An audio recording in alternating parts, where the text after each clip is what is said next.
नमस्कार, मैं इम्तियाज़ अहमद और इस वक्त हम मौजूद हैं दरभंगा के सर्किट हाउस में। मैं आपको बता दूं कि आज बिहार के पूर्व मुख्यमंत्री और हम के राष्ट्रीय अध्यक्ष जीतन राम मांझी दरभंगा आए। सर्किट हाउस में पत्रकारों संग उन्होंने एक प्रेस वार्ता किया। प्रेस वार्ता के दौरान उन्होंने कहा कि दरभंगा में पिछले दिनों 2.5 वर्षीय मासूम के साथ हुई दुष्कर्म की घटना को लेकर के वो काफ़ी आहत हैं। इसी मुद्दे पर वो आए थे कि उस बच्ची से मुलाकात किया जाए। फिलहाल वो बच्ची डीएमसीएच में इलाजरत है। बताया जाता है कि उसे काफ़ी इंजरी है। इस मुद्दे पर उन्होंने दरभंगा जिला प्रशासन, पुलिस प्रशासन पर सवाल उठाते हुए कहा, उचित कार्रवाई न करते हुए पुलिस ने इस मामले को इधर-उधर करने की कोशिश की। यही कारण था कि बच्ची के परिजन या फिर उसके गाँव वाले आक्रोशित हुए और सड़क को जाम कर लिया। लेकिन उनका कहना है कि ये जो तरीका था वो लोकतांत्रिक था। साथ ही उन्होंने कहा कि अभी हम बच्ची से मिलेंगे, जाकर के पूरी हालात को देखेंगे, उसके बाद मुझे ज़रूरत पड़ी तो न्याय के लिए हम मुख्यमंत्री से भी दरख्वास्त करेंगे। दरभंगा महिला पुलिस थाना केस नंबर 40/2020 के संबंध में। इसमें एक बच्ची, उसका उम्र है 2.5 वर्ष और वो बीनू भंडारी के बच्ची है। वो रहने वाली ग्राम रजौन की है, थाना कमतौल का। तो 3/6/2020 को उसके साथ बलात्कार की घटना घटी है और तब से आज तक यहाँ डीएमसीएच में वो स्वास्थ्य लाभ कर रही है। और स्थिति की गंभीरता को देखते हुए आज हमने सोचा कि चल करके, हमारे साथ महिला नेत्री हैं 3 राज्य स्तरीय नेता लोग हैं, ये आई हैं, ये बच्ची से बात करेंगे, हम बच्ची के परिवार से बात करेंगे और चिकित्सा प्रभारी जो हैं, मेडिकल सुपरिटेंडेंट या असिस्टेंट सुपरिटेंडेंट जो भी हों, उनसे भी बात करेंगे। और साथ साथ इस केस के बाद कुछ ऐसा हुआ है कि परिवार के लोग या इनके सहानुभूति करने वाले लोग आंदोलन का रूप दिया था, इसलिए कि कार्रवाई होने में विलम्ब हुआ था और जिसके फलस्वरूप हो सकता है रोड जाम किए हों या नारा दे रहे होंगे प्रशासन के खिलाफ। उसी संदर्भ में एक केस भी हम देख रहे हैं। वो राजेश कुमार प्रखंड विकास पदाधिकारी जाले ने किया है और वो भी शायद जाले पीएस के कमतौल पीएस का केस नंबर है 192/20/2000 का। तो उसके तहत काफ़ी लोगों को लग रहा है कि कम से कम 25-26 लोगों को मुद्दालय बनाया गया है और हद से हद उसमें हम देख रहे हैं कि शेड्यूल कास्ट एट्रोसिटी एक्ट भी लगाया गया है।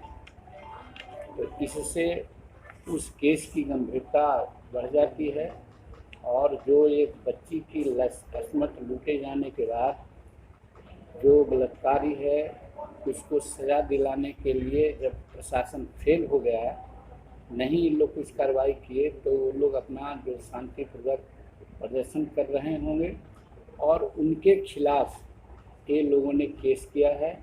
और अभी जैसा कि हमको बताया जा रहा है कि जिस प्रकार से बर्बरतापूर्वक पुलिस महकमा ने वहाँ के महिलाओं को भी नहीं बख्शा, जो घर में भाग रही थी, छत पर भाग रही थी, उसको भी उन लोगों ने पीटा है।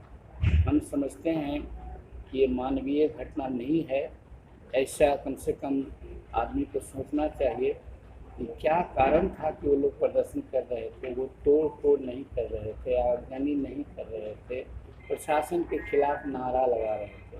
हमको कहीं न कहीं ऐसा लगता है कि जो एक्यूज्ड पर्सन हैं कुछ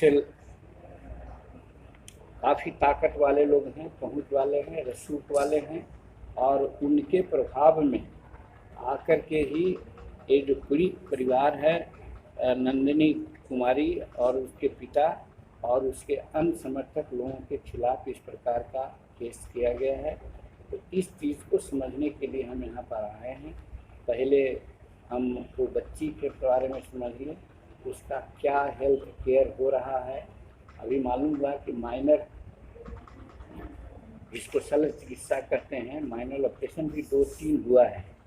इसी से समझा जा सकता है कि उस बच्ची के साथ कितना दुर्व्यवहार हुआ है और इस चीज़ को लेकर के प्रशासन यहाँ का कैसा है कि जिसने कोई एक्शन नहीं लिया और जिसके चलते वो नंदिनी के पिता या नंदिनी के परिवार के अन्य लोग एग्रीड होकर के एक गणतांत्रिक तरीके से अपना वॉइस रेज कर रहे थे, उसके अगेंस्ट में केस मुकदमा हुआ और उस परिवार को लोग मारा है, पीटा है, बहुत प्रताड़ित किया है।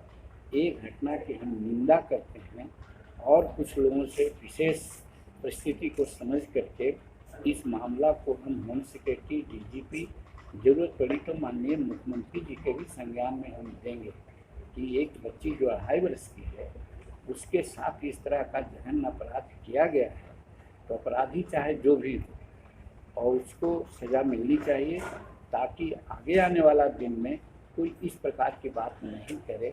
इसी संदर्भ में हम आए हैं।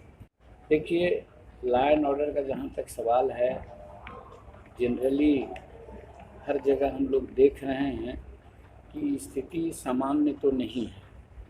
एक ज़रूर है कि कार्रवाइयाँ हो रही है, चाहे पटना में घटना घटे, चाहे अन्य जगहों में घटना घटे, पुलिस त्वरित कार्रवाई कर रही है। बावजूद उसके जो अपराधी लोग हैं उनका मनोबल बढ़ता ही जा रहा है।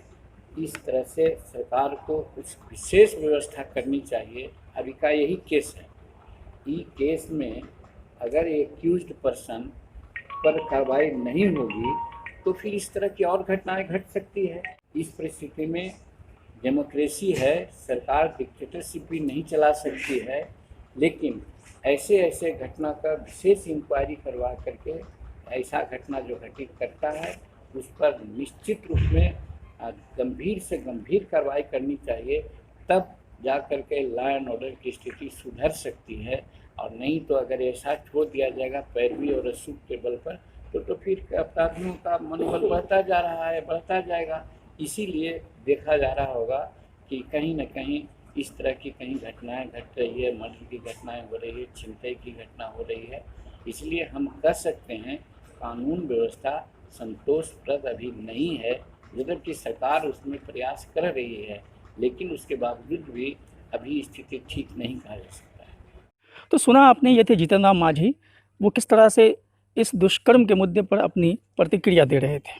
वहीं इस दौरान पत्रकारों से बात करते हुए पॉलिटिकल कुछ सवाल भी उठाए गए। ख़ास तौर से जीतन राम मांझी से पूछा गया कि मौजूदा जो विधानसभा चुनाव होने वाला है बिहार का, उसमें उनकी क्या भूमिका रहेगी उनकी पार्टी की, चूँकि फ़िलहाल ही उन्होंने जो है राजद से जो राजद का महागठबंधन था उससे नाता तोड़ करके वो गठबंधन से अलग हो गए थे। साथ ही उन्होंने चुनाव को लेकर के उस पर अभी उन्होंने कोई पत्ता नहीं खोला है। उन्होंने कहा है कि हम 30 अगस्त तक इंतज़ार करेंगे, 30 अगस्त के बाद ही हम अपना फ़ैसला सुनाएंगे कि हमारी पार्टी हम जो है वो किस तरह से चुनाव में उतरेगी, या वो किसी के साथ गठबंधन बनाएगी, या फिर वो अकेली जो है वो चुनाव लड़ेगी, या फिर किसी तरह का कोई तीसरा मोर्चा हो सकता है। तो इसके ऊपर उन्होंने क्लियर कह दिया है कि वो 30 अगस्त के बाद ही कुछ भी मीडिया में बयान दे पाएंगे और कुछ भी घोषणा कर पाएंगे। तो आप लोग जानते ही हैं कि 30 तारीख तक हमने डेट दिया, जैसे पहले दिया था हर तरह डेट, उसी तरह से 30 तारीख तक लास्ट डेट दिया है। 30 तारीख तक क्या राजनीतिक निर्णय, कहाँ हम जाएंगे, अपने लड़ेंगे या अलग मोर्चा बनाएंगे या कोई गठबंधन के साथ हो जाएंगे, ये 30 तक हम निर्णय लेंगे, जिसकी खुलासा आपके नज़दीक हम नहीं कर रहे हैं।